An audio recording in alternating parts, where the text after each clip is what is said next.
I don't really see evidence of there being superhero fatigue. I think that there's just, people want something new, they want something different, they want something unique, and maybe they're not seeing that in the current crop of product, which is unfortunate. But it happens from time to time. I think that we're probably experiencing a lull, and the second things come roaring back with a Deadpool Wolverine Hmm. or James Gunn Superman movie. I think there's a lot of things on the horizon that will just kind of capture the hearts and minds of the public again, and we'll be back to where we were.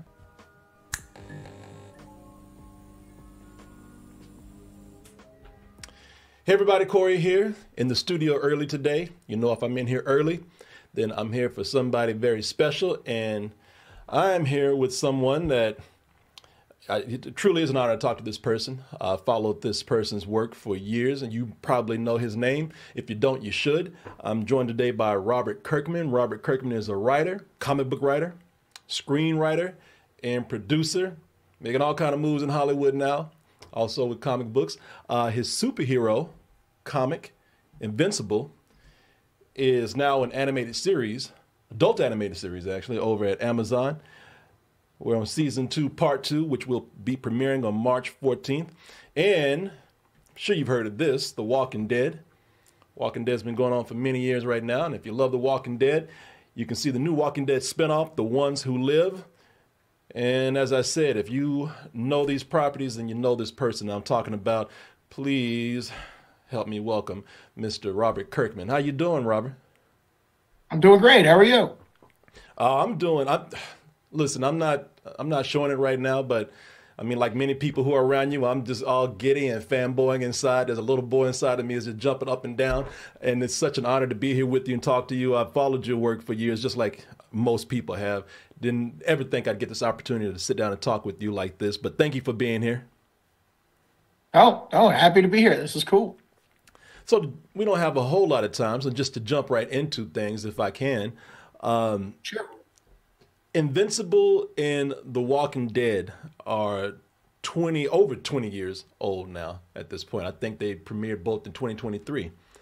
Yeah. The Walking Dead is over 10 years old, and as we said, has multiple spinoffs. Invincible is now on the second season, as we just mentioned too. At the time that you were creating these, and you've created many other comic books too. I don't want to, deny those things also. But did you ever think that when you were creating Invincible and The Walking Dead, that they would become such huge successes with such huge cultural impact? No, no, never. Yeah, I was just trying to pay my mortgage, to be honest. I was trying to tell stories that entertain me and do comics that I thought I would want to buy.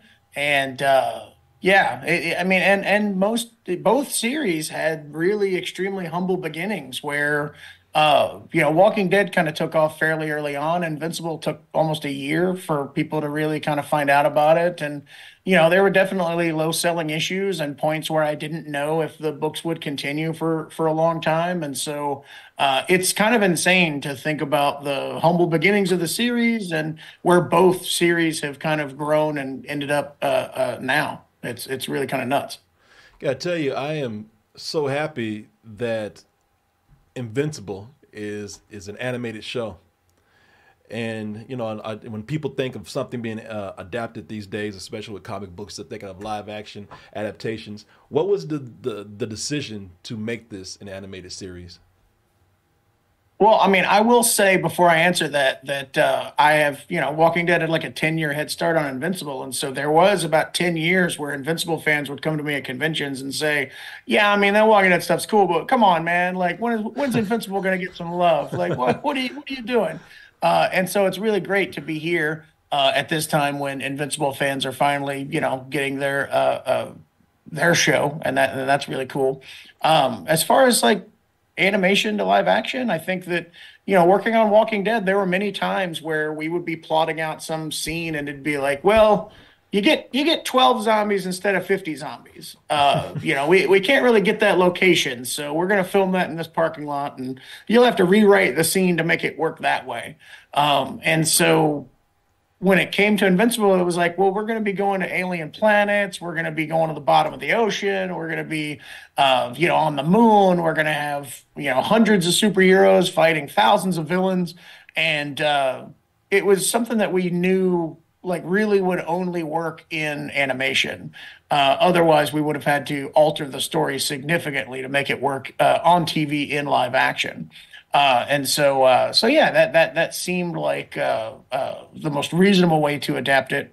But the other thing is, animation is cool as heck, and it's really having its moment right now. There's tons of adult animated shows and movies being produced, and I think that Hmm. the audience is really growing, and people are really recognizing that it's a medium and not a genre, and you can literally do anything in animation that you could do in live action, and we're at a point where you can actually have it be taken seriously and you can have a fan base that, really understands and isn't going, well, wait a minute, isn't this just some dumb thing for kids? And coming from comics and, having to watch that medium grow from something people thought was a dumb thing for kids into something that anybody can read, it's really cool seeing that happen again with animation. Yeah, I'm a huge animation fan, and I was always wanting to see more stuff done in animation that was more adult oriented.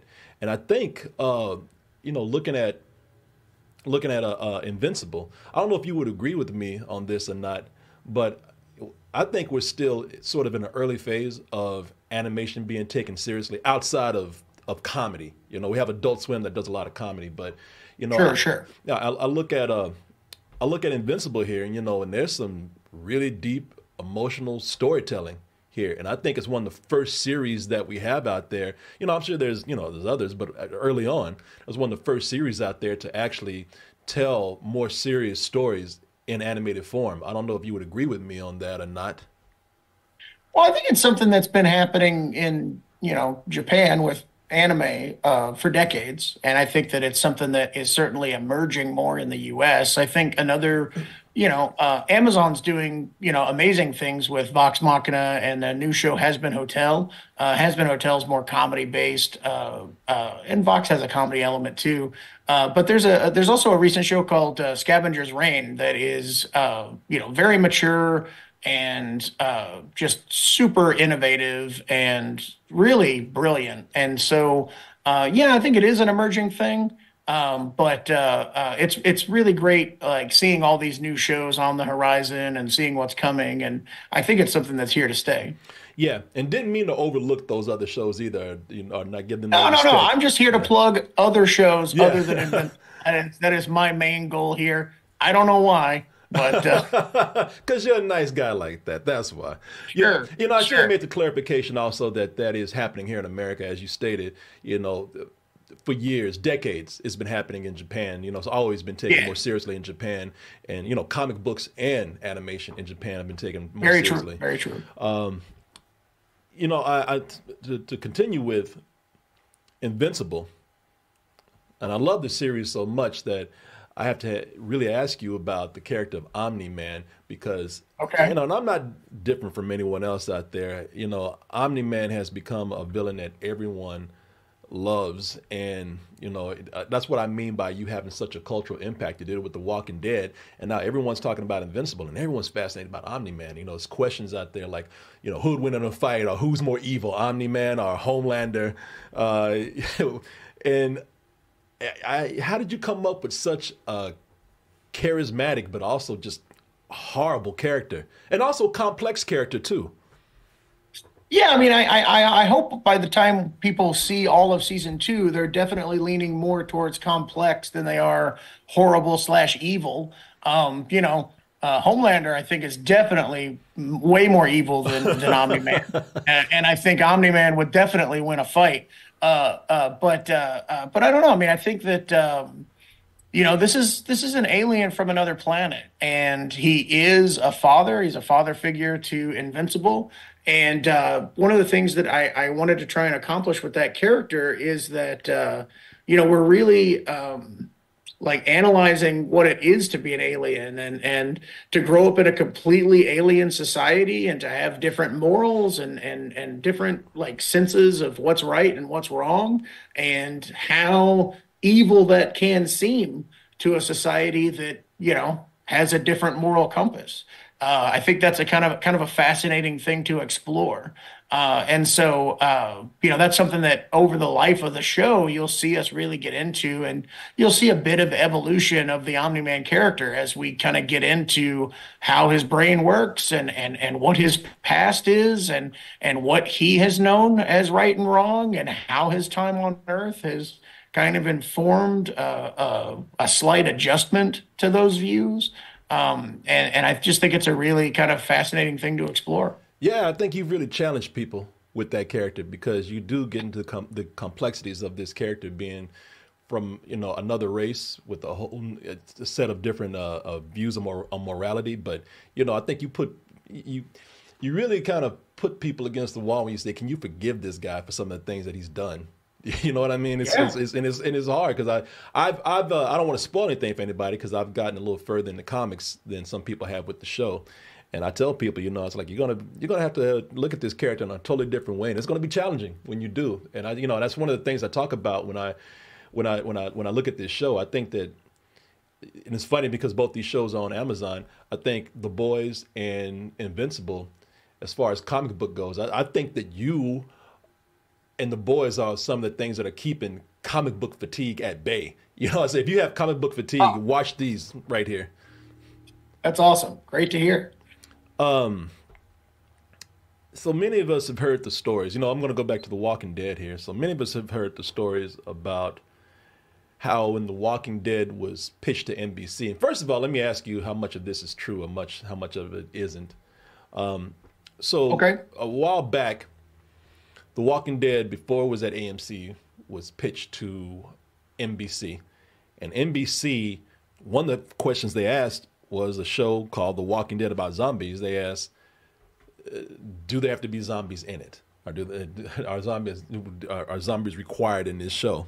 A zombie show. The other thing that they want to do, like, all right, you want zombies? Well, how about we do a detective show where these detectives solve a zombie of the week type case? It's now, are those things true?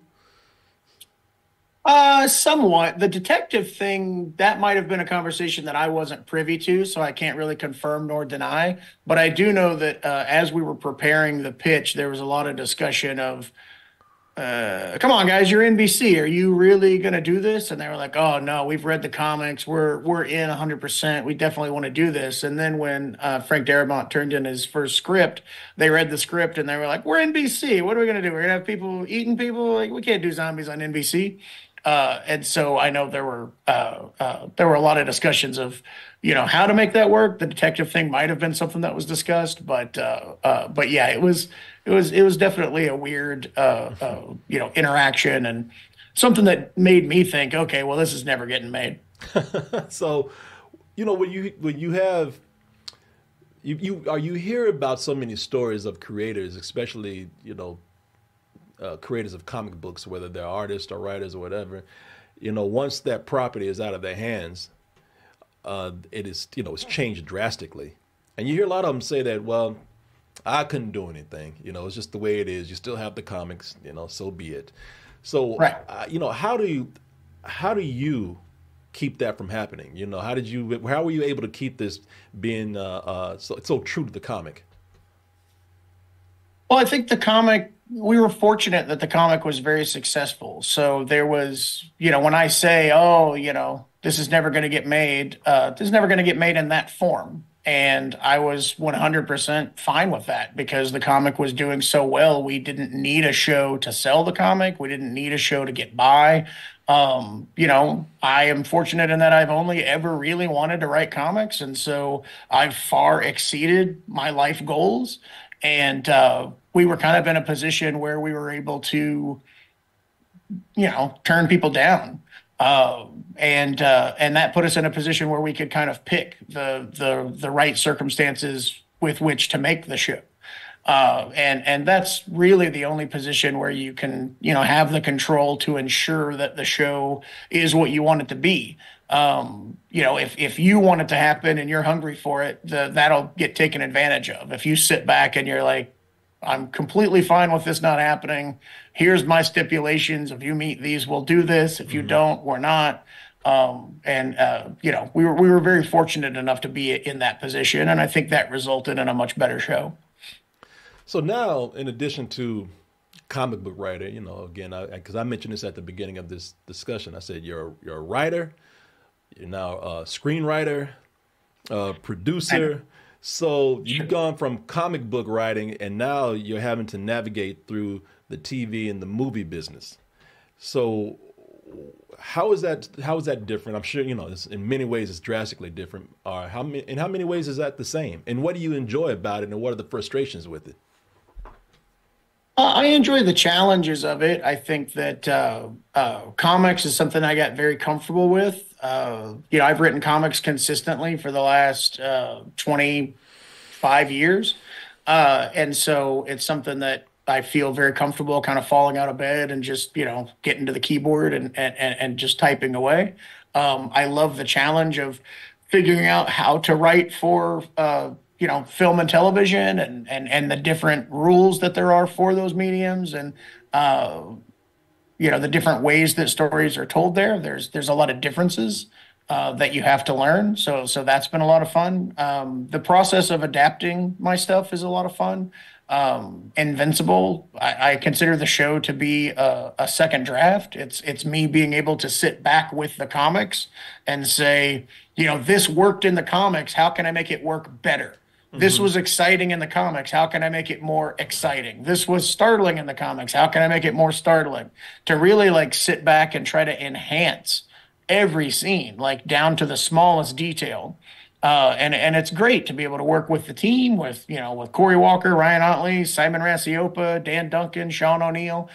We get to really get together and figure out like how we're going to make this show. And it's great being able to lean on them for the things that I don't know, that I don't have a level of expertise for, and for other things to be able to kind of come in and go, oh no, no, no, I want this to be specifically exactly like this, and to be able to accomplish that is exhilarating. So it's just a fun process. I think everything I do is really just designed to make sure that I'm having a good time and enjoying what I'm doing. Yeah.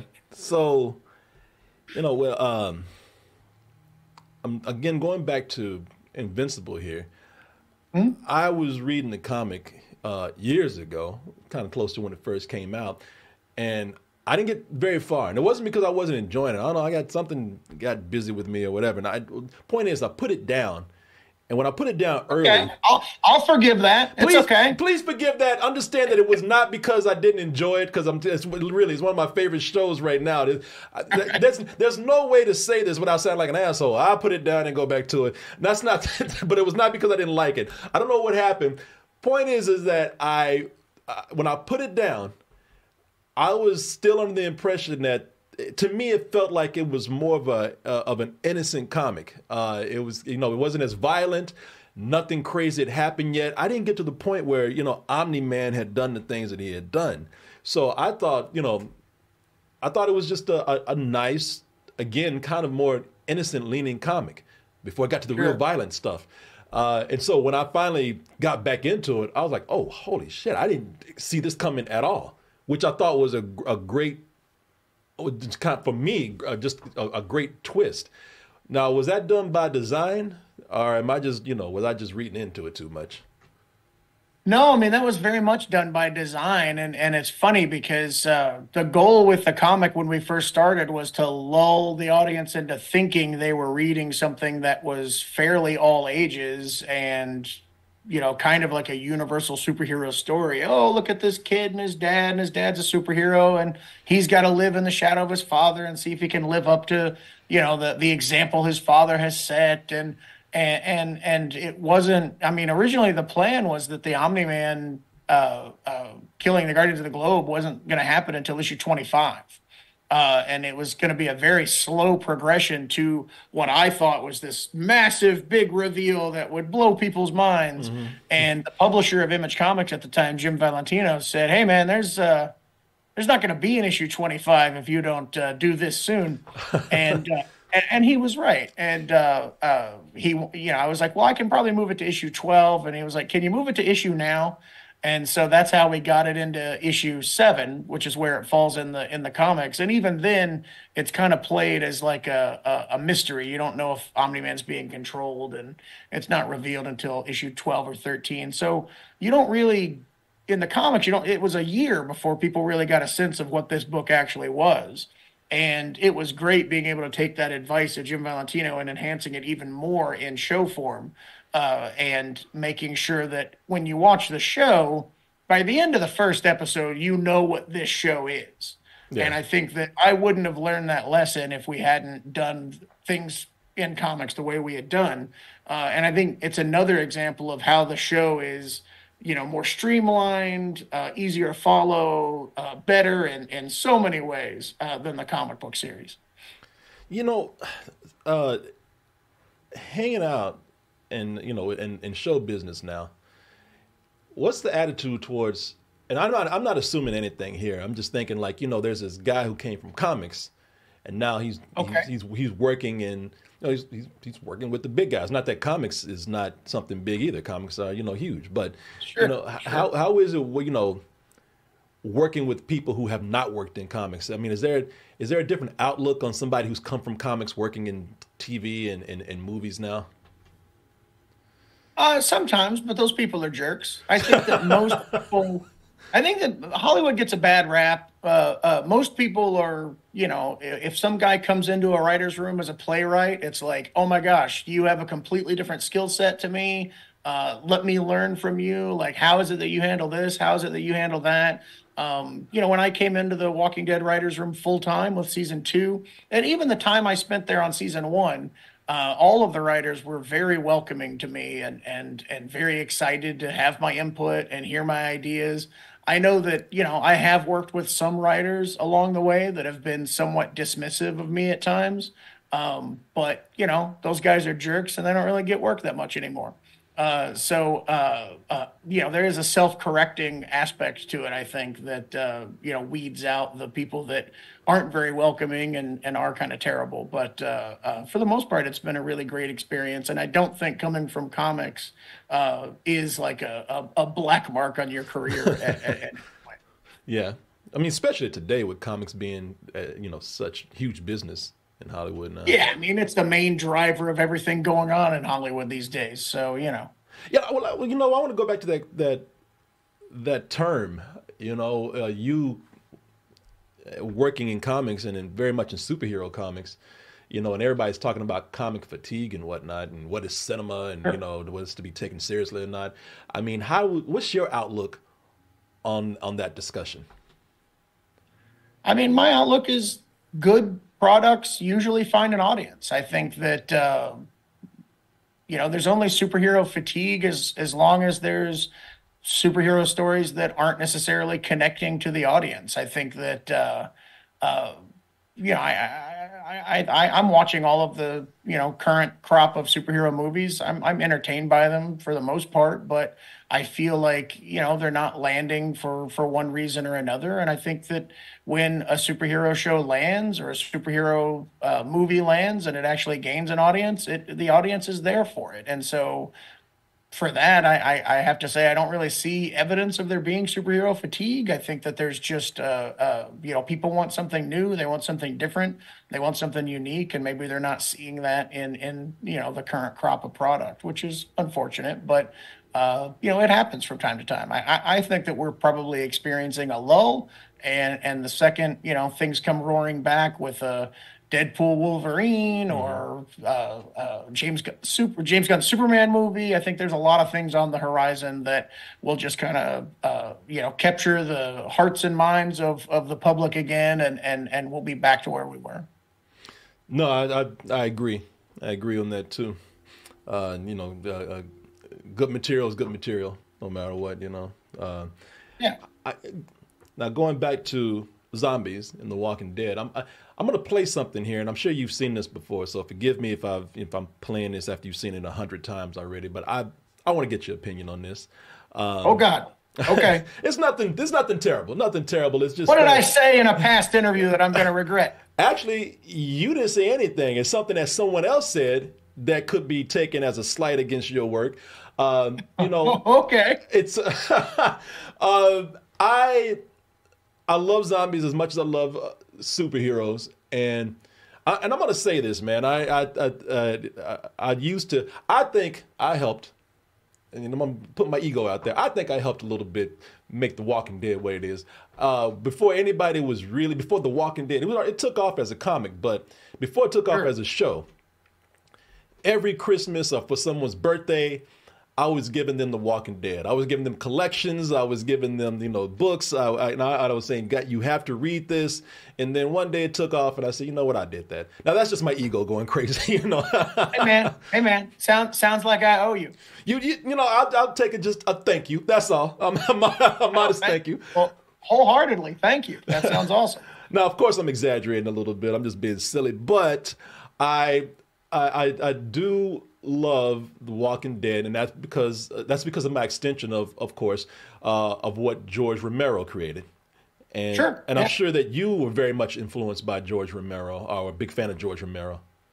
100%. 100%. So this interview Okay. that was done where he was asked about how he felt about The Walking Dead. And I don't know if you've seen this before, but I'll play this, and you can just tell me your opinions afterwards. But Okay. what did you think of what's become of this Walking Dead thing? I wish they would have called me. Well, I heard they offered you to direct some episodes. Yes, an episode, but Yeah. that's once the Bible is written. Right. You know, So you said no? Not much you could. Yes, I said no, because it's not my thing. And in fact, I thought it was a little too close for comfort. And so I basically said no, even though a bunch of my buddies are working on it. Right. Greg Nicotero and the boys from Sundance. And anyway. You know, how do you feel about that comment? I mean, I don't know. Anything that George says is fine with me. I mean, if he thinks it's too close, he thinks it's too close. I've never been, I've never denied taking inspiration from Romero's films. I think that I don't think I took more inspiration from Romero's films than he took from Richard Matheson's I Am Legend or any other, things that he took inspiration from. I would never say a bad word about George. I think that George is the godfather of the modern zombie, and I wouldn't be here without George. Yeah, I mean, we did ask him to direct an episode very early on, and he politely declined. He was friends with Greg Nicotero, and Greg Nicotero was in constant contact with him, and we were bummed that he didn't want to be a part of it. But we're very excited to continue watching his movies as they kept coming out, and I'll always be a huge fan of his work. And to be honest with you, if he absolutely hated my guts, I would be sad, but I would also respect him for it. It is what it is. Yeah, no, that's a great response. But that's because I kind of feel the same way. It's like, damn, it's too bad he don't want to direct an episode, but you have to respect, right? So, Sure. Sure. I have one more question before we go. I think I'm being told that we're running out of time, but I since I have you here, I do want to ask you about one of the artists that worked on the book. One of the first things that attracted me to The Walking Dead, the comic book, besides just it being a great story and about zombies, is it was the artwork of Tony Moore. Tony Moore, if anybody has ever read the comics, he was the first artist to work on this. I think he's even credited as one of the creators on the show. I loved his artwork, and then after a while, he was not doing the art anymore. And people move on, to other things. I get that. Right. What was the reason for him leaving the book? Well, I mean, it was a monthly book, and Tony Moore and I had worked consistently for the first 5-6 years of our career. 4 years, I don't know. The very first years of our career, we did Battle Pope together. We did a Beast Man one shot together. We did a series of one shots called Brit, leading all the way up to Walking Dead, and we were very close friends. But like maintaining a monthly schedule was something that Tony wasn't able to do before Walking Dead and wasn't able to do after Walking Dead. Yeah. And so, for the sake of the book, Walking Dead was supposed to be a monthly series. It was supposed to be a series that ran a good long time. And as we were struggling to complete issue 6, it was very clear that that was something that wasn't going to happen with Tony being a part of the book. And so Tony stepped down, and Charlie Adlard came in to take over the series. And Charlie Adlard's somebody that had been producing consistent monthly work for a number of years in comics at that point. And I have to give Charlie a tremendous amount of credit. We never would have gotten to 193 issues without Charlie. Charlie very quickly became an engine that was pushing me forward and was making me stay on schedule to make sure that I was continuing to feed him scripts so that we could keep going. When the television show was at its height, we were producing a minimum of 12 issues a year while I was working on the show. And a lot of times when a TV show happens, the comic book kind of, falls apart, or doesn't come out as regularly. And we were actually able to come out more regularly and continue to serve the fans. And that's something that we never would have been able to do without Charlie. And so I have to give him a tremendous amount of credit for that. So yeah, I mean, that's basically the gist of it. Okay, we really are about to go. We're about to leave with this. I do have to ask you though. You're such a nice guy, and you have such a reputation for being so kind to the fans. Sure. Your stuff is everywhere. I mean, your Walking Dead is everywhere. How does a guy like you who's so nice keep your ego in check?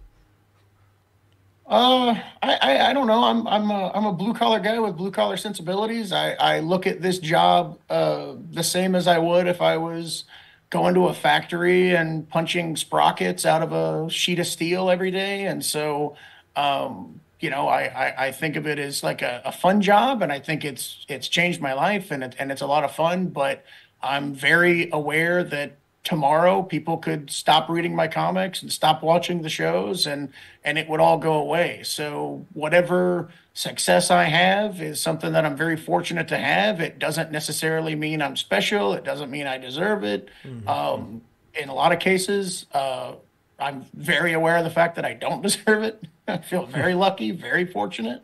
My wife couldn't care less. So in my house, in my house, I'm nothing. No, it's shut up and take out the trash. My kids ridicule me. I have no respect. It's a very humbling experience. So there you go. You just surround yourself with people who give you no respect. That's how you stay humble. Exactly. Hey, listen, I thank you very much for your time. This has been a great discussion, and thank you so much for spending time with me. Oh, this was a very fun interview, man. Thanks for talking to me. All right. You have a good one. Thank you very much. Bye-bye. All right. Talking to you. Thanks, Corey. Hey, thank you very much. I appreciate it. Of course. You want me to go ahead and just stop the meeting myself? You would just have to leave the Zoom. Okay. There we go. Thanks. Of course.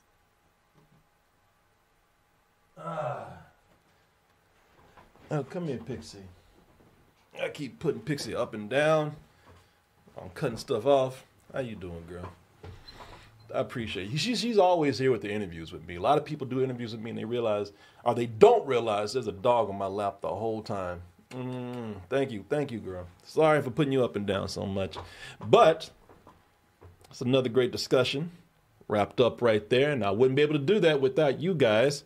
So thank you so much for supporting me and allowing me to pretty much live out my dream of talking to some of these people. I am a huge fan of KIRKMAN, Robert Kirkman. I love his work. I really was a huge fan of The Walking Dead early on before it ever hit big or became such a huge mainstream phenomena. I'm kind of proud of that. I'm having some nerdy bragging rights right here. But as I said, wouldn't be possible without you. So I want to thank you for that. And not only would these interviews not be possible, but I wouldn't be able to do any of this stuff that I do here with Double Toasted without you. So please, thank you for this. But don't you ever hesitate to email me and ask me anything. kcoolmans@gmail.com. That is KCOOLMANZ@gmail.com. You can check out our social medias right here. But if you like these interviews, check them out. We have another YouTube channel called Double Toasted Interviews, and we do these. We also have these interviews on TikTok and Instagram and a few other places. So check them out in all those platforms. And again, thank you for making that possible. You can also hit me up in Austin. So if you find yourself here in Austin, please don't hesitate to email me at kcoolmans@gmail.com. Why? Because I want to make sure that I put time aside and make quality time for you out there. So if you're coming to Austin, Texas, please let me know. As I said, email me, kcoolmans@gmail.com. Let me know what those plans are for Austin. Are you moving here? Are you just passing through? Let me know what your plans are ahead of time at that email address, and I will make time to hang out with you. Hey, once again, I want to thank everybody for supporting what we do and making all this stuff possible. Couldn't do it without you. And we'll see you on the next one, which will be very soon. Until then, good night, good morning, good afternoon, good evening, whenever you are listening to or whenever you are watching this. Goodbye and stay toasty.